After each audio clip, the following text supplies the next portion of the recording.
So hello student, आज के lecture में हम पंपिंग लीमा का कॉन्सेप्ट देखेंगे फॉर रेगुलर लैंग्वेज। ठीक है, तो पंपिंग लीमा का जो कॉन्सेप्ट है वो ऑलवेज वर्क करता है जब आपको ये प्रूफ करना होता है कि आपकी जो गिवन लैंग्वेज है वो नॉट रेगुलर है। तो ऑलवेज पंपिंग लीमा का कॉन्सेप्ट वर्क करेगा जब आपको ये शो करना है कि आपकी गिवन लैंग्वेज रेगुलर नहीं है। मैं आपसे पहले लेक्चर में डिस्कस कर चुकी हूँ कि अगर आपको ये प्रूफ करना है कि आपकी जो गिवन लैंग्वेज रेगुलर है, उसके लिए आपके पास दो ऑप्शंस हैं कि आप क्या कर सकते हैं कि गिवन रेगुलर लैंग्वेज से अगर आप फाइनाइट ऑटोमेटा बना पा रहे हैं या तब आपकी जो गिवन लैंग्वेज रेगुलर है। सेकेंड, अगर आप उस लैंग्वेज के लिए रेगुलर एक्सप्रेशन लिख पा रहे हैं तो भी हम बोल सकते हैं कि आपकी लैंग्वेज रेगुलर होगी। ठीक है, तो पंपिंग लीमा का क्वेश्चन आपका यूनिवर्सिटी में 7 मार्क का और 10 मार्क का, जो भी आपकी मैक्सिमम लिमिट होगी उसमें ही रहता है। तो ये आज हम डिस्कस करेंगे कि क्या बेसिक कॉन्सेप्ट्स हैं और कौन से स्टेप्स हैं जिनको लेकर आप किसी भी लैंग्वेज को नॉट रेगुलर प्रूफ करेंगे। तो सबसे पहले जो भी गिवन लैंग्वेज होगी जिसे आपको नॉन रेगुलर प्रूफ करना है, तो फर्स्ट स्टेप में हम एज्यूम करते हैं कि जो भी आपकी गिवन लैंग्वेज है वो हम रेगुलर मान रहे हैं, और फिर हम इन स्टेप्स के बेसिस पर कॉन्ट्रडिक्शन अगर आपको मिल रहा है तो उनके बेसिस पर हम ये बोलेंगे कि आपकी जो गिवन लैंग्वेज है वो रेगुलर नहीं है। तो फर्स्ट स्टेप में मान के चलते हैं कि जो भी गिवन लैंग्वेज है वो आपकी रेगुलर है। इसके बाद हम एक उस लैंग्वेज के लिए n की वैल्यू को सेलेक्ट करेंगे और उसके बेसिस पर हम जो स्ट्रिंग जनरेट होगी उस लैंग्वेज की वो हम वहां पे लिखेंगे। उसके बाद ये हम सेटिस्फाई कराएंगे कि जो भी मॉड w है वो ऑलवेज आपका ग्रेटर देन n होना चाहिए। ये n वही है जब हमने पंपिंग लेंथ जो आपने सेलेक्ट करी। ठीक है, उसके बाद जो आपको स्ट्रिंग मिली है w, उसको आप 3 पार्ट में ब्रेक करेंगे, x, y, z, और आप इस तरह ब्रेक करेंगे कि ये कंडीशन आपकी सेटिस्फाई हो। ये कंडीशंस है क्या? ये बोल रही है कि जो आपका फर्स्ट है, जो आपकी y आप जो सेलेक्ट करेंगे x, y एंड z, तो जो x, y, z में y रहने वाला है वो मिनिमम आपका क्या रहेगा? 1 तो रहेगा। तो ऑलवेज 0 से बड़ा नंबर होना चाहिए, तो मिनिमम 1 हो, मैक्सिमम आप देख लीजिए कि कितना आएगा, क्योंकि सेकंड कंडीशन ये भी बोल रही है कि मैक्सिमम रखने से पहले आप ये भी देख लीजिए कि जो x और y को मिलाकर लेंथ है वो आपकी लेस देन होनी चाहिए n के। n ये वही है जो आपने लेंथ सेलेक्ट करी थी। अभी एक एग्जाम्पल के साथ हम देखेंगे तो इसको और डिटेलली देखेंगे, बट इससे पहले आपको ये स्टेप्स पता होने चाहिए। अब क्या करने वाले हैं, जो भी हम अगर हम इन दोनों कंडीशन को सेटिस्फाई करा और उसके बेसिस पे हमने w को 3 पार्ट्स में ब्रेक करा।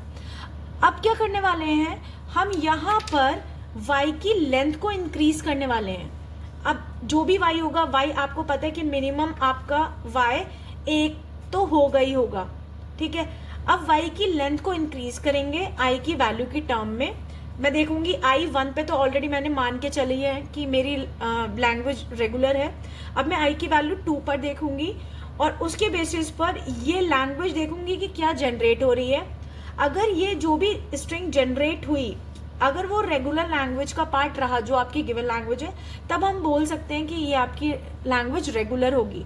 और अगर आपकी किसी भी आई की वैल्यू पर, चाहे वो I2 आए या I3 आए, अगर वहां पर किसी पे पॉइंट पे भी कॉन्ट्रडिक्शन आ गया तो हम ये प्रूफ करेंगे कि जो भी गिवन लैंग्वेज है वो रेगुलर नहीं है।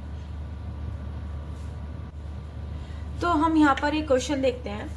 आपके पास जो गिवन लैंग्वेज है वो है आपकी a to the power n, b to the power n, where n greater than equals to 1। आपको बाय यूजिंग पंपिंग लीमा ये प्रूफ करना है कि this given language is not regular, ठीक है, तो अब हम पंपिंग लीमा यूज करने वाले हैं। कैसे स्टेप्स आपके फॉलो होंगे, तो स्टेप 1 में हम एज्यूम कर रहे हैं कि जो भी गिवन लैंग्वेज है वो बिलोंग कर रही है किसको? रेगुलर लैंग्वेज को। हम मान के चल रहे हैं गिवन लैंग्वेज आपकी रेगुलर है, और अगर कॉन्ट्रडिक्शन आया तो हम प्रूफ कर देंगे कि जो ये गिवन लैंग्वेज है वो नॉट रेगुलर है। अच्छा, इससे पहले कि हमने जब एज्यूम करा तो मैं एक बार ये और देख लेते हैं कि आपकी लेंथ, अगर आपकी language a to the power n है, b to the power n है, तो आपकी स्ट्रिंग कौन कौन सी जनरेट होगी। तो मिनिमम n की वैल्यू क्या है? 1, तो उसके बेसिस पर आपको a b तो एक जनरेट होगी ही होगी। इसके अलावा अगर n की वैल्यू हुई 2 तो स्ट्रिंग कुछ इस पैटर्न की मिलेगी। अगर n की वैल्यू हुई 3 तो 3a and 3b, equal number of a equal number of b। Second condition a followed by b, ठीक है। तो कुछ इस तरह की स्ट्रिंग आपकी आने वाली हैं इस लैंग्वेज के बेसिस पर, ठीक है। तो फर्स्ट स्टेप पे मैंने एज्यूम कर लिया क्या कि जो भी आपकी लैंग्वेज है L वो आपकी रेगुलर है। सेकेंड स्टेप में हम मान के चलते हैं अब मुझे एक n की वैल्यू को सेलेक्ट करना है जो मेरी पंपिंग लेंथ है। तो अब मैं एज्यूम कर रही हूँ कि मेरी जो n की लेंथ है वो है 4, ठीक है। अब 4 जो हुई, सबसे पहले मुझे ये चेक करना है कि उसके बेसिस पर मेरी लैंग्वेज क्या जनरेट हो रही है। a to the power 4, b to the power 4। इसका मतलब है कि 4 a's एंड 4 b's, ठीक है। ये आपकी जो है ये आपकी W है ना, ये आपकी W थी। अच्छा, मुझे ये भी चेक करना है कि जो W की कंडीशन है वो क्या होना चाहिए, जो मॉड ऑफ W हो वो ऑलवेज ग्रेटर देन हो आपके n से। अब आपका n क्या है 4, तो 4 जो W होना चाहिए वो ऑलवेज 4 से बड़ा हो। तो आप देखेंगे कि आपके पास 4 और 4 8 है W की लेंथ। तो ये आपकी कंडीशन सेटिस्फाई हो रही है, तो हमारा W आपका वैलिड W है। अगर अब क्या करना है, अब आपके पास W आ चुका है, आपके केस में W की वैल्यू है 4a एंड 4b। अब क्या करना है, आपको W को 3 पार्ट्स में ब्रेक करना है, किसमें, x, y एंड z में। और जो आप x, y, z में ब्रेक करेंगे तो इन दोनों कंडीशन को ध्यान में रख के करेंगे, ठीक है। तो मैं केसेस देखते हैं कि कौन कौन से केसेस बन सकते हैं। तो सबसे पहले केस 1 में आपका वो होगा जहाँ पे मैं y को, ध्यान रखिएगा, मैं y को मॉडिफाई करने वाली हूँ क्योंकि मेरा मिड में जो है वो मेरा y है। तो अब मेरे पास 3 कंडीशन बन सकती है। मैं ऐसा ले सकती हूँ कि y मेरा सिर्फ a पार्ट में बिलोंग करे, सेकेंड केस में y मेरा b पार्ट को बिलोंग करे, और केस 3 मेरा जहाँ पर a b दोनों y में एक बार a भी हो और b भी की स्ट्रिंग्स भी हो।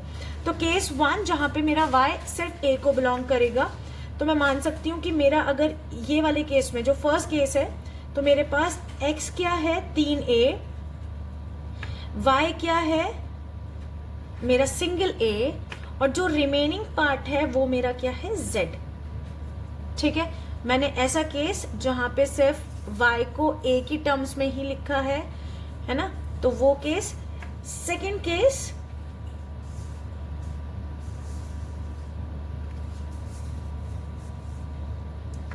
सेकंड केस जहां पे जो आपका y है वो b टर्म में जाने वाला है, तो क्योंकि मेरा जब b जाएगा तो ये मेरा कंप्लीट x रहेगा। मैंने b माना 1b y को, और मेरे जो 3 रिमेनिंग वैल्यूज है वो मेरा z का पार्ट है। केस 3 में वो ले रही हूँ जहां पर जो y है वो a और b का दोनों का कॉम्बिनेशन है। तो मैं कुछ ऐसे ले सकती हूँ कि 3a x में, एक a और ये वाला b y में, और जो 1 आ गया, और जो रिमेनिंग 3 बने वो आपके z में। अच्छा, ये मेरे केसेस हो गए नॉर्मली। क्या ये केसेस आपके वैलिड हैं वो कौन बताएगा आपके, ये जो 3 प्रॉपर्टीज हैं आपकी, ठीक है।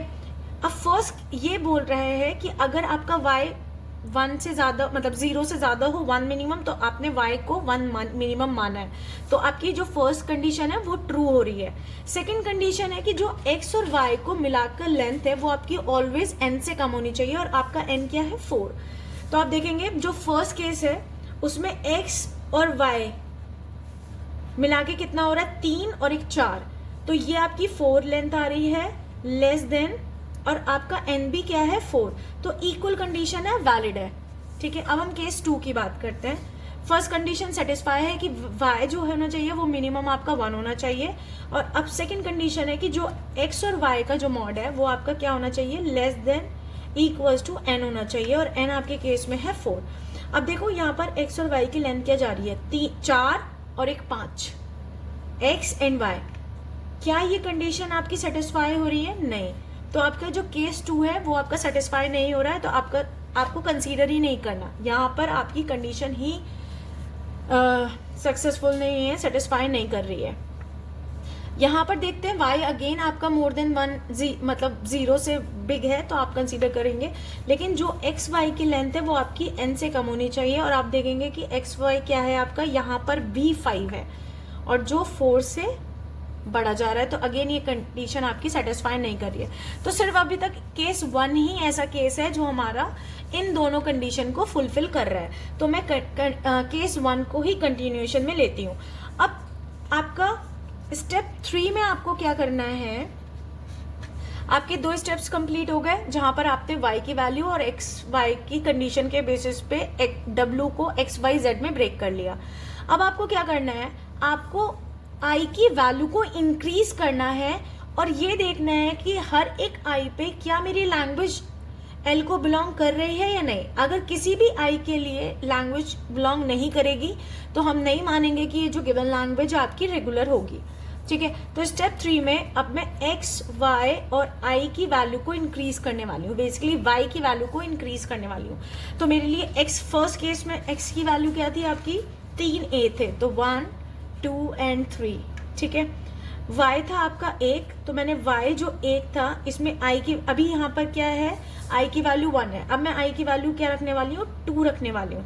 तो मैंने जो y था ये मेरा था x, ये है मेरा y की मैंने i की वैल्यू रख दी है 2 और z मेरा रिमेनिंग रहेगा। ठीक है, अगर मैं ऐसा करती हूँ तो मेरी लैंग्वेज क्या क्रिएट हुई, 3a y की स्क्वायर मतलब 2a यहाँ से जनरेट हो गए, तो आपका क्या हुआ, ये x हुआ, a ये आपका y हुआ और b ये आपका z हुआ। ठीक है, अब देखिए आपकी लैंग्वेज थी कि आपके पास equal number of A equal number of B जाएंगे, लेकिन अगर आप यहाँ पर देखें तो आपकी ए कितने आ रहे हैं 5 और बी कितने आ रहे हैं 4। क्या ये इक्वल आपकी रेंज आ रही है? क्या ऐसी लैंग्वेज आपकी लैंग्वेज का पार्ट है? क्या ऐसी कोई स्ट्रिंग्स नहीं? तो आप देखेंगे कि आपके पास जो लैंग्वेज थी वो even number of A and even number of B की थी, तो ये ऐसा कॉन्ट्रडिक्शन है जो आपकी लैंग्वेज का पार्ट नहीं है। तो क्योंकि ये फर्स्ट कॉन्ट्रडिक्शन आ गया और एक ही कॉन्ट्रडिक्शन पे आप फाइनल बोल सकते हैं कि जो गिवन लैंग्वेज है वो क्या है आपकी रेगुलर नहीं है, नॉट रेगुलर। यहाँ पर हम एक और क्वेश्चन देखते हैं पंपिंग लीमा का, जो जहाँ पर आपकी जो गिवन लैंग्वेज है वो है आपकी 0 की power n square where n greater than equals to 0 is not regular. ठीक है, तो अगेन फर्स्ट स्टेप में मैं एज्यूम कर रही हूँ कि जो आपकी गिवन लैंग्वेज है वो क्या है आपकी बिलोंग कर रही है रेगुलर लैंग्वेज को। ठीक है, स्टेप 2 में हम क्या कर रहे हैं, हम एक पंपिंग लेंथ को सेलेक्ट कर रहे हैं n की वैल्यू। तो फॉर एग्जाम्पल मैं n की वैल्यू ले रही हूँ एक थोड़ी सी स्टैंडर्ड वैल्यू जिसे आप 3 पार्ट में ब्रेक कर सकते हैं। तो अगर मैं n की वैल्यू को रखूंगी 2, तो 2 का स्क्वायर कितना होगा 4 और 0 आपके कितने मिलेंगे 4। ठीक है, इससे बेटर n की वैल्यू मैं रख लेती हूँ 3। तो इस कंडीशन में आपको जो 0 की पावर 3 का स्क्वायर मिलेगा और इसकी वैल्यू होगी 9, जिसको मैं इजिली ब्रेक कर सकती हूँ 3 पार्ट्स में। ठीक है, तो मैंने इसलिए n की वैल्यू सिलेक्ट करी 3 और इस कंडीशन में जो आपकी w वैल्यू बनेगी वो क्या बनेगी 0, 9 टाइम्स आपके 0, तो 1 2 3 4 5 6 7 8 एंड 9। ठीक है, आपकी कंडीशन क्या आपको चेक करनी है कि क्या आपका जो w है वो greater than equals to n है। तो आप देख सकते हैं कि जो आपका कितना था 9 आपकी जो लेंथ है w की वो आपकी ग्रेटर देन 3 है। ठीक है, तो आपकी कंडीशन सेटिस्फाई हो रही है। अब आपको क्या करना है, w को 3 पार्ट में ब्रेक करना है x y z में, और इस तरह ब्रेक करना है कि आपकी y की कुछ वैल्यू रहे और x y की जो वैल्यूज है वो आपकी लेस देन n रहे, 3 से कम। ठीक है, तो आप क्या कर सकते हैं, जब आपको पता है कि x y मिलाकर ही आपको 3 से ज्यादा नहीं हो सकता, तो आप क्या कर सकते हैं, इसको 2 0 मान ले x को और एक सिंगल में मान लेती हूँ y, और जो भी रिमेनिंग है वो मेरा है z। इस कंडीशन में आपको पता है कि एक्स वाई का जब मैं मॉड लूंगी तो लेंथ मेरी मिलेगी 3 और 3 का केस मेरा n ग्रेटर देन होगा।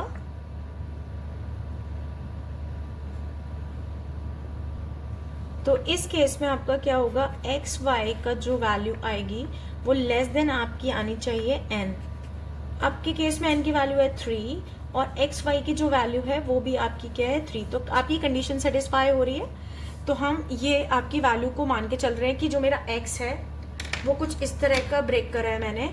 x है आपके 2 0, y है आपका सिंगल 0 और जो रिमेनिंग पार्ट है वो है आपका z। अब इस कंडीशन में अगर आपकी ये कंडीशन है तो आपको क्या करना है, स्टेप 3 में i की वैल्यू को इंक्रीज करना है, पंप करना है बेसिकली। अब मेरा x रहेगा सेम, तो x की वैल्यू है 0 0, ये वैल्यू है सेम। अब आप y की वैल्यू को इंक्रीज कर रहे हैं, मतलब बेसिकली i की वैल्यू इंक्रीज कर रहे हैं, तो उसके टर्म्स में y की वैल्यू आपकी होगी। तो y है अभी आपका 0, एक सिंगल 0। अभी 1 के लिए हम सेटिस्फाई कर चुके हैं, अब मुझे वैल्यू को इंक्रीज करना है। तो i इक्वल्स टू 2 पर, ठीक है, i इक्वल्स टू 2 पर आप क्या करने वाले हैं, वैल्यू को आपने इंक्रीज करा और z की वैल्यूज रिमेनिंग। तो z में आपके हैं 3 और 3 6, तो मैं थोड़ा सा शॉर्ट लिख रही हूँ यहाँ पर। ये है मेरा z, ये है मेरा y। तो अगर मैं इसको कंक्लूड करूँ तो आपके कितने आएंगे वैल्यूज, 6 + 2 8 + 2 10। क्या आपकी ऐसी लैंग्वेज है जहाँ पे 0 की पावर आपको 10 मिलेगी? क्या ऐसा स्क्वायर पॉसिबल है जो आपको 10 ला के दे देगा? क्योंकि आपको पता है कि जो 9 या फिर इससे पहले आपने 2 का स्क्वायर किया होगा तो 4 या 16 जो आपका आएगा वो परफेक्ट स्क्वायर आ रहा है। क्या 10 को आप परफेक्ट स्क्वायर कर सकते हैं? नहीं। तो आपकी जो गिवन लैंग्वेज है वो नहीं बिलोंग कर रही जो आपकी लैंग्वेज गिवन है। तो हम बोल सकते हैं कि ये पॉइंट आपका कॉन्ट्रडिक्शन पॉइंट है, जिसके बेसिस पर आपने ये प्रूफ कर दिया कि आपकी जो गिवन लैंग्वेज है वो आपकी रेगुलर लैंग्वेज नहीं है। Thank you.